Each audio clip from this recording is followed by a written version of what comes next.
नमस्कार. आज आपण बनवणार आहोत ज्वारीच्या पिठाच्या पुऱ्या. ह्या पुऱ्या खायला अप्रतिम लागतात आणि करायला सुद्धा फार सोप्या आहेत. तुम्ही एकदा जर करून ठेवल्या तर 7 ते 8 दिवससुद्धा तुम्ही थंड करून खाऊ शकता किंवा तुम्ही प्रवासात नेऊ शकता. लहान मुलांच्या टिफिनला किंवा मधल्या वेळेससुद्धा तुम्ही अशा बनवून खाऊ शकता. चला तर मग रेसिपीला सुरुवात करूया. ज्वारीच्या पिठाच्या पुऱ्या बनवण्यासाठी मी इथं 2 वाट्या ज्वारीचं पीठ घेतलेलं आहे, 1 वाटी गव्हाचं पीठ घेतलेलं आहे आणि अर्धी वाटी चणा डाळीचं पीठ घेतलेलं आहे. वाटण्यासाठी घेतलेल्या आहेत मी 7 ते 8 हिरव्या मिरच्या. मिरच्या थोड्याशा कमी तिखट आहेत म्हणून मी जास्त घेतलेलं आहे. मिरच्याचं प्रमाण तुमच्या आवडीप्रमाणे कमी अधिक करू शकता. 15 ते 20 लसणाच्या पाकळ्या, 1 चमचा जिरं, कोथिंबीर घेतलेली आहे मी अर्धी वाटी बारीक कापून, चवीपुरतं मीठ, 2 ते 3 चमचे पांढरे तीळ, अर्धा चमचा हळद आणि पाव चमचा ओवा घेतलेला आहे.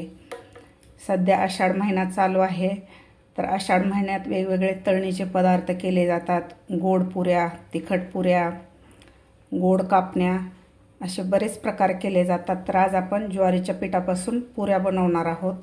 तर सुरुवातीला आपल्याला याचं एक वाटण बनवून घ्यायचं आहे. मी इथे एक मिक्सरचं भांडं घेतलेलं आहे. यामध्ये घालायचे आहेत आपल्या हिरव्या मिरच्या, लसूण, जिरे.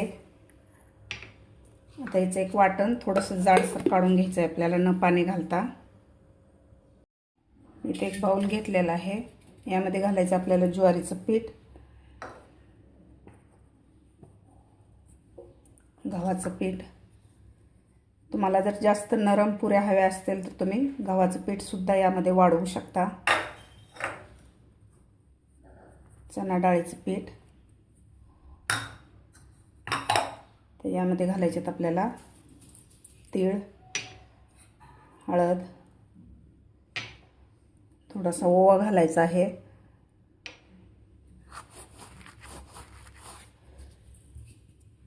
चवीपुरतं मीठ, कोथिंबीर.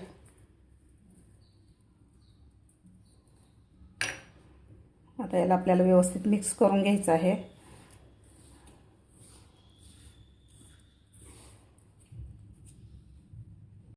व्यवस्थित मिक्स करून घेतलेलं आहे. जे आपण वाटण करून घेतलं होतं त्यामध्ये मी गरम पाणी काढून घेतलेलं आहे. गरम पाण्यामुळे आपल्या ज्वारीच्या पिठाला थोडीशी बाइंडिंग येते आणि थोडासा चिकटपणा येतो. आता व्यवस्थित हे घट्टसर आपल्याला मळून घ्यायचं आहे.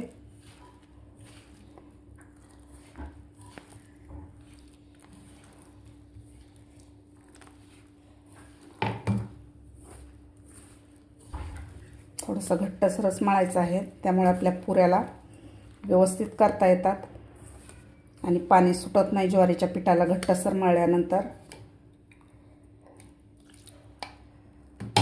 सगळं मी पाणी वाटण घातलेलं घालून घेतलेलं आहे. तर आता व्यवस्थित आपल्याला याचा घट्टसर एक गोळा मळून घ्यायचा आहे.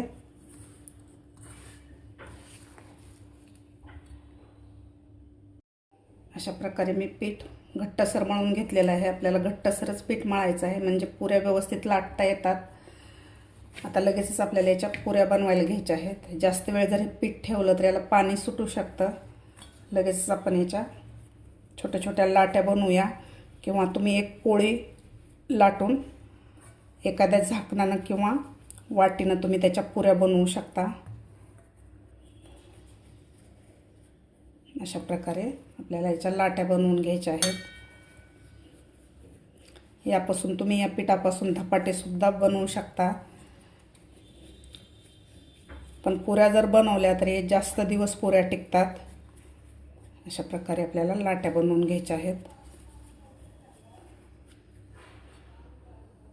आता याला आपल्याला एका कपड्यानं झाकून ठेवायचं आहे.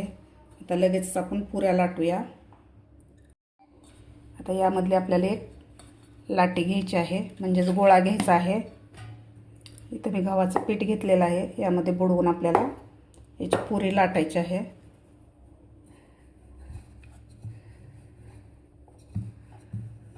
अशा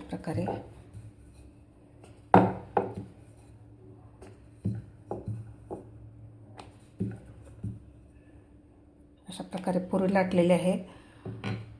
तुम्हाला जर जास्त गोल हवे असेल तर एखाद्या झाकणानं किंवा वाटीनं याला कट करू शकता.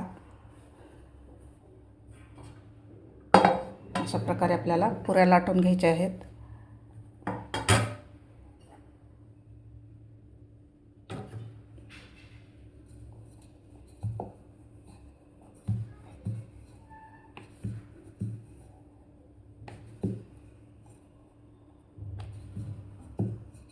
अशा प्रकारे आपल्याला 10 ते 12 पुऱ्या लाटून घ्यायच्या आहेत आणि तळून नंतर पुन्हा राहिलेल्या पुऱ्या बनवायच्या आहेत.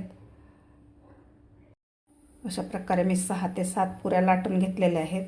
लगेचच आपल्याला एवढ्या तळून घ्यायच्या आहेत आणि राहिलेल्या नंतर लाटून आपल्याला तळायच्या आहेत. आपलं तेलसुद्धा व्यवस्थित गरम झालेलं आहे, तर लगेच यामध्ये आता आपण एक एक पुरी तळून घेऊया. यावरून आपल्याला तेल सोडायचं आहे म्हणजे व्यवस्थित पुरी फुगल्या जाते.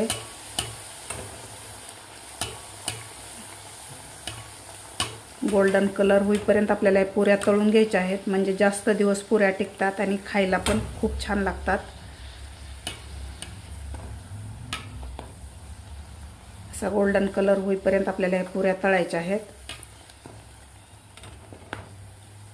मस्त आपली पुरी तळलेली आहे. अशा प्रकारेच आपल्याला सगळ्या पुऱ्या तळून घ्यायच्या आहेत. सगळ्या आपल्या पुऱ्या तळून झालेल्या आहेत. तुम्ही बघू शकता अशा टम्म फुगलेल्या आहेत आणि अजिबात तेलकट झालेले नाहीत. खायला सुद्धा अप्रतिम लागतात.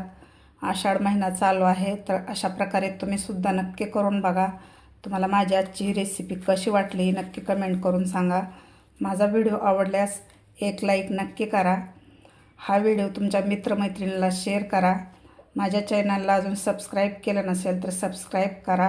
बाजूच्या बेल आयकॉनवर क्लिक करा म्हणजे येणाऱ्या व्हिडिओचे नोटिफिकेशन तुम्हाला सर्वात आधी मिळतील. भेटूया अशाच एका नवीन रेसिपीसोबत. तोपर्यंत मस्त खा आणि स्वस्त रहा.